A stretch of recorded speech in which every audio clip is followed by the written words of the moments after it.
Semangat pagi semua. Oke, pada kesempatan kali ini kakak akan berbicara mengenai kepemimpinan. Ya, apa sih kepemimpinan itu? Ya, leadership. Terutama dikaitkan dengan mempraktekkan kepemimpinan di masa pandemi. Jadi kalau istilah kerennya ya di dalam dunia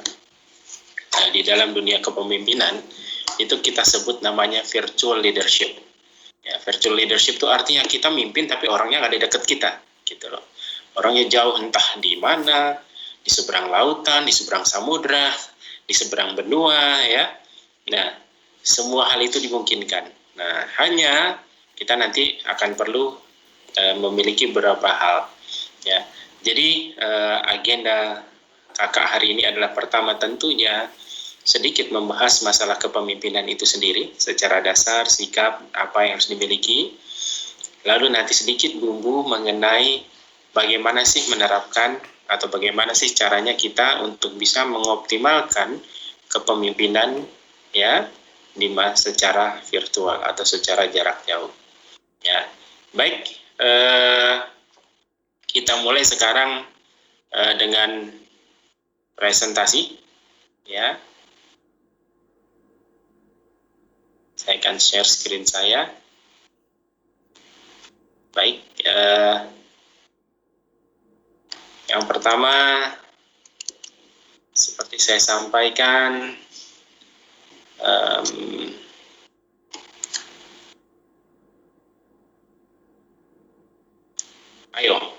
saya beri waktu 5 menit ya untuk masing-masing melihat ya, kira-kira merenung ya, apa sih sebenarnya arti pemimpin, mengapa sih mau jadi pemimpin dan apa motivasinya.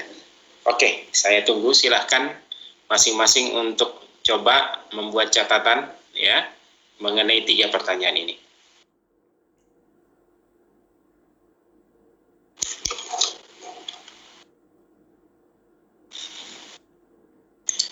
Nanti silahkan yang ingin berbagi dipencet Zoom-nya untuk minta waktu untuk memperlihatkan jawabannya ya ke dalam layar kamera.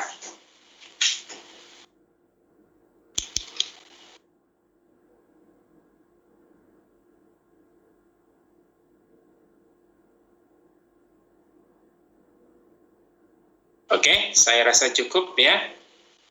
Baik, yang mau sharing silahkan pencet layar Zoom-nya, pilih, silahkan perlihatkan ke kamera apa yang menjadi pendapat kalian, pendapat adik-adik sekalian mengenai 3 pertanyaan ini.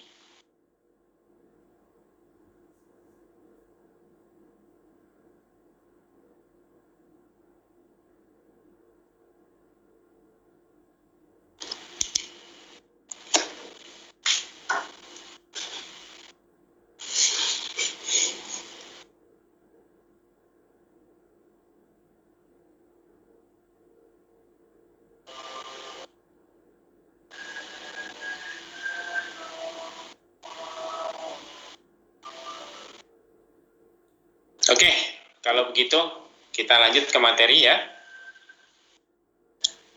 Ya, jadi pada dasarnya semua orang itu adalah pemimpin ya. Entah menjadi pemimpin bagi keluarga, entah menjadi pemimpin bagi diri adik-adiknya ya, atau bahkan diriku ini seorang pemimpin sebetulnya ya. Nah, sikap sebagai seorang pemimpin ini ada 1, 2, 3, 4, 5 dasar yang yang membangun ya diri kita untuk bisa menjadi pemimpin ya. Nah, yang paling utama di tengah-tengah adalah motivasi ya. Jadi motivasi ini menjadi jembatan penghubung antara 4 sikap yang lainnya, entah teladan, komitmen, komunikatif, dan aura positif ya. Motivasi, apa motivasinya menjadi seorang pemimpin? Kenapa mau jadi seorang pemimpin? Apa sih yang ingin didapat dari seorang pemimpin? Nah, ini harus benar-benar dipahami ya. motivasi. Ya. Nah, seperti disampaikan tadi, motivasi menjadi titik awal seluruh sikap. Ya. Dengan motivasi yang tinggi itu, maka orang akan berusaha seiring sejalan dengan tujuan dari organisasi tersebut. Ya.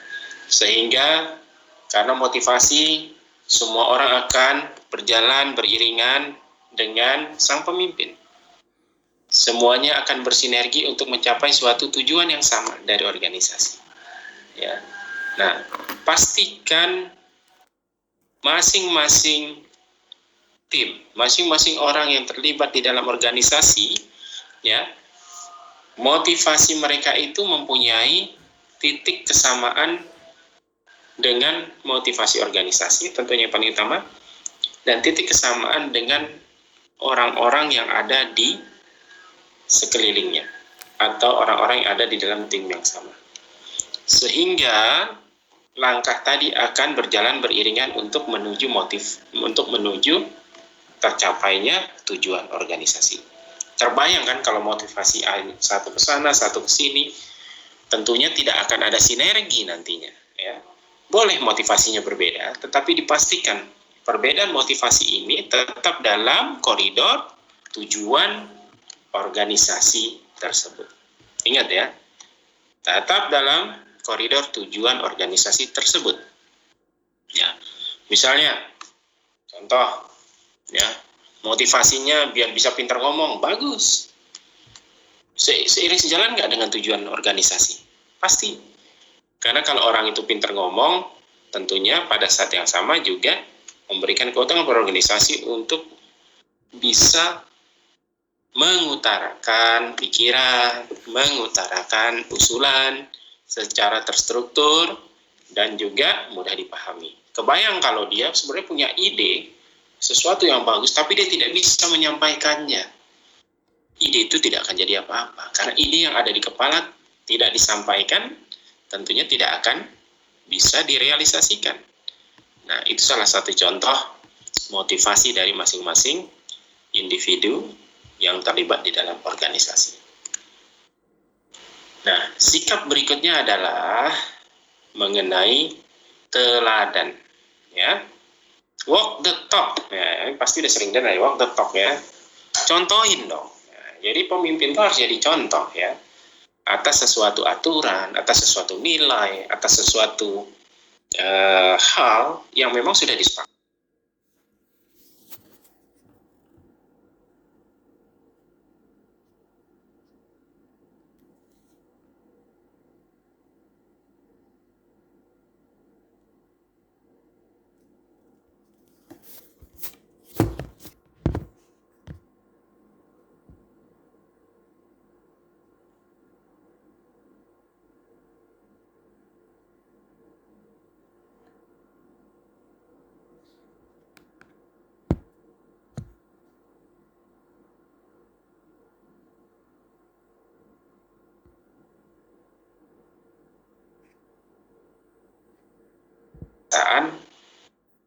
Yang tidak enak dari anggota atau orang-orang yang dipimpin. Kita disuruh tapi kok pemimpin kita B sih? Nah, ini yang harus dipahami sama-sama ya. Jadi konsistensi dalam penerapan aturan ini harus jika kita sebagai pemimpin ingin dihargai, ingin didengarkan, ingin diikuti. Ya, itu dengan teladan. Nah, sikap berikutnya adalah komitmen. Penting ini, karena kalau orang-orang yang tidak komit terhadap segala sesuatu, ya, udah pasti orang udah nggak percaya lagi sama kita, ya nggak? Ya. Mudahnya kita ingkar janji, tidak memenuhi komitmen, pasti, ya. Sekali oke lah toleransi, 2 kali masih, ketiga kali akan orang tidak akan percaya lagi pada kita, ya. Sehingga anggota atau individu yang ada di dalam organisasi maka nggak akan jalan, karena ngomong apapun si pemimpin nggak akan didengar, ya. Sehingga ini menjadi awal dari perpecahan dalam organisasi. Nah, hati-hati ya terhadap komitmen untuk para pemimpin yang ingin menjadi pemimpin yang baik, pemimpin yang benar-benar mendapatkan respect ya dari anggotanya.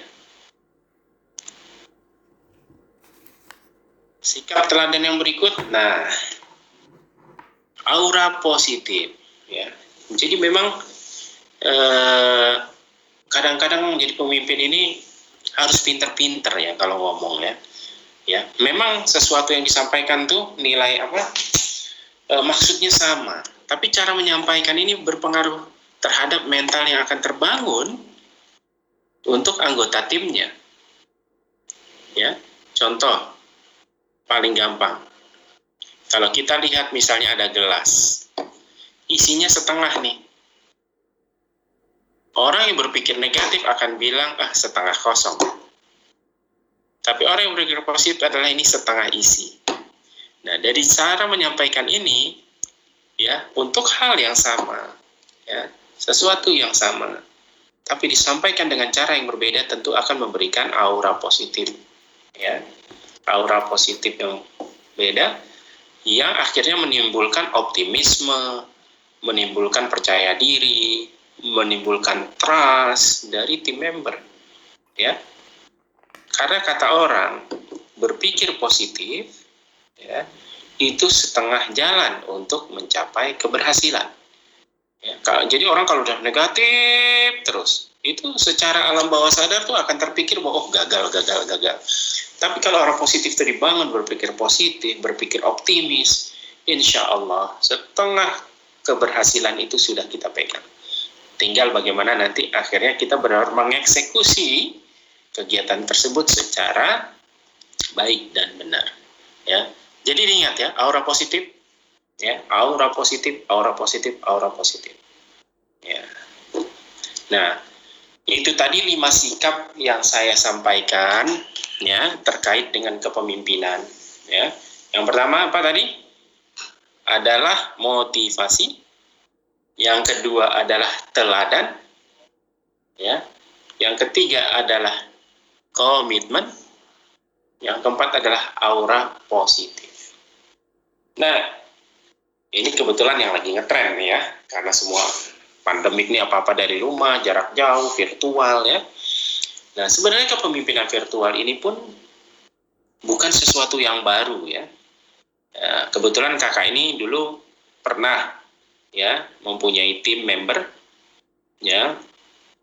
Alhamdulillah diberi kepercayaan untuk pegang tim member yang ada di negara-negara yang berbeda. Ada 2 orang di Malaysia, ada 1 orang di Pakistan, ada 1 orang di India, di Oman, di Filipina, di Thailand, ya. Dan kakak nggak pernah bertatap muka dengan mereka, begitu loh. Tetapi sebagai pemimpin harus tetap bisa, ya, memotivasi, ya, bersikap tadi teladan, ya. Nah, bagaimana sih caranya, ya? Secara virtual tetap kita bisa menerapkan kepemimpinan yang baik. Nah, ini yang perlu kita lihat, ya. Nah, diperlukan sikap yang berbeda. Sikap tadi tetap berjalan beriring, tetapi tentunya sedikit tambahan, ya, terkait dengan kepemimpinan virtual, ya. Harus benar-benar pintar berkomunikasi, ya. Karena apa sih? Kalau kita bertatap muka, ya, ada salah paham sedikit, ya, akan dengan mudah kita klarifikasi. Tapi kalau jarak jauh, apalagi misalnya kita cuma berbicara lewat telepon, kadang-kadang tuh ya nada suara itu sudah berbeda loh, ya, tanggapannya. Nah, ini yang harus benar-benar dipahami. Nah, cara paling baik untuk ini adalah ngerti maksud saya. Nah, ya, jadi harus kita konfirmasi lagi. Begitupun kita yang mendengar, jangan langsung menarik kesimpulan, tapi jadi yang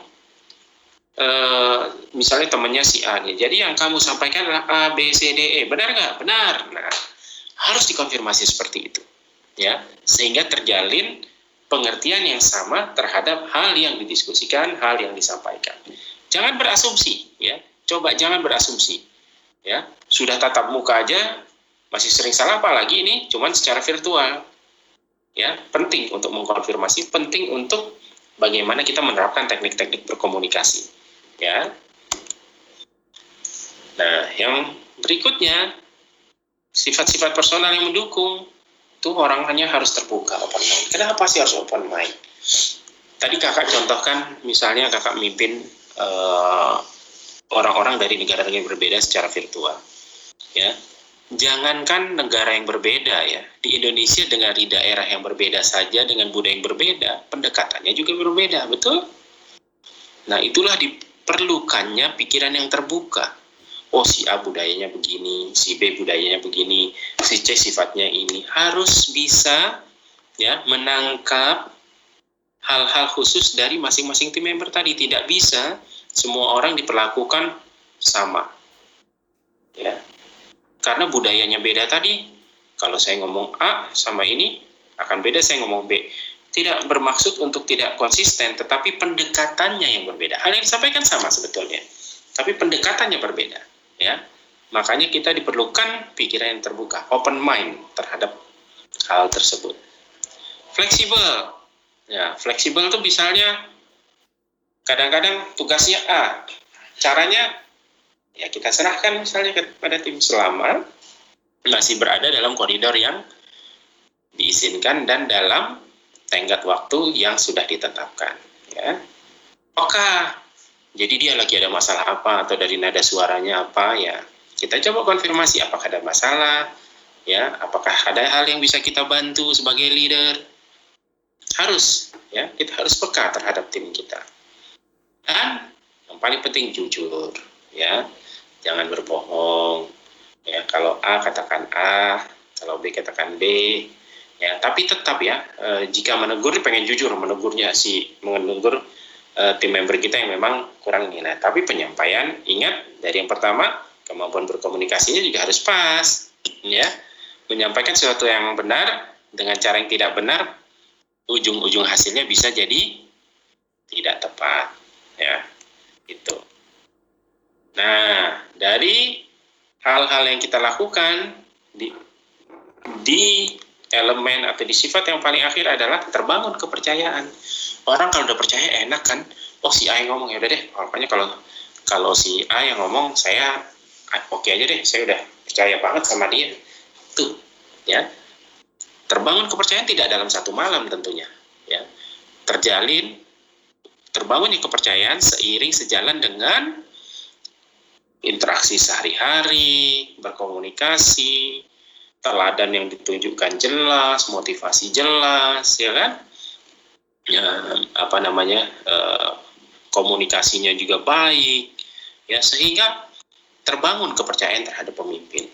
Dan kalau sudah terbangun kepercayaan terhadap pemimpin, yang paling penting dalam seluruh organisasi itu terbangun kepercayaan bersama. Jadi sebagai tim member si A juga percaya sama si B, tim member yang kepada si C, tim member yang lain, begitu. Ya, tidak hanya kepada pemimpin, tapi di dalam satu organisasi ini semua individu ya mempunyai kepercayaan yang sama terhadap masing-masing individu yang ada di dalam organisasi. Kebayang tuh organisasi itu sehatnya kayak apa sehingga bisa dengan sebaik-baiknya seiring sejalan bersinergi untuk mencapai tujuan organisasi. Itu yang terpenting. Nah, ini ada contoh video bagaimana kira-kira membangun komunikasi yang baik secara virtual, ya. Mohon maaf ini videonya dalam bahasa Inggris, tapi paling tidak sebenarnya ini bisa dipraktekkan juga dalam hal kita ada meeting Zoom, ya. Kita dalam hal ada pembelajaran secara Zoom, ya. Nah, silakan disimak ya videonya. Demikian.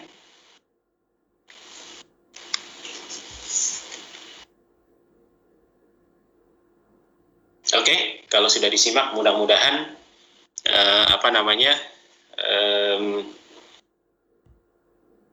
hal ini bisa diterapkan langsung ya dalam kegiatan sehari-hari, dalam komunikasi sehari-hari, apalagi komunikasi secara virtual.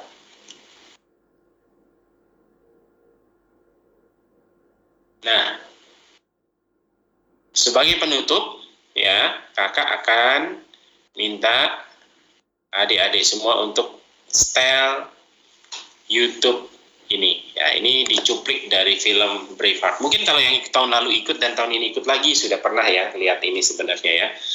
Tetapi kakak sangat senang dengan video ini, bagaimana momentum itu terbangun ya. Bagaimana situasi tim yang sangat-sangat tidak percaya diri, merasa rendah, merasa lemah, sampai akhirnya dengan tweet satu bakaran semangat.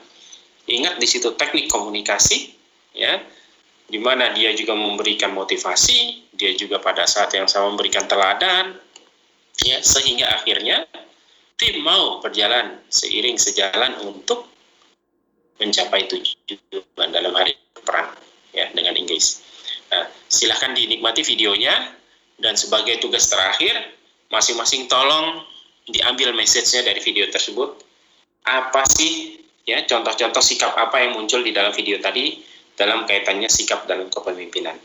Nah, nanti silahkan diperlihatkan, tunjukkan secara Zoom ya apa sikap yang kalian bisa ambil dan pada adegan yang mana ya.